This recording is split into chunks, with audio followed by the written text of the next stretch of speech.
අද ගොඩාක් දුරට හස්තරේඛා කියන හස්තරේඛා කියන විෂය කේන්දර බලන ක්‍රමයකට වඩා පොඩක් අඩුයි ගොඩක් අයගේ.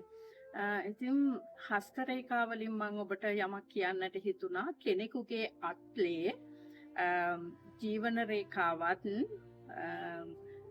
හෘද රේඛාවත් ශීර්ෂ රේඛාවත් කියලා මේ රේඛා තුනක් පෙන්නනවා. ඒ රේඛා තුන තමයි මේ ජීවන රේඛාව, මේ හෘද රේඛාව, මේ ශීර්ෂ රේඛාව.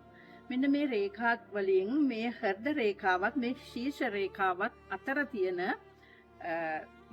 දැනට අපි කියන දිව්‍ය මණ්ඩල කියලා. අන්නේ දිව්‍ය මණ්ඩලයේ යම්කිසි කෙනෙකුගේ කතිරයක්, සමහරුන්ගේ කතිර දෙක තුනක් තියෙනවා.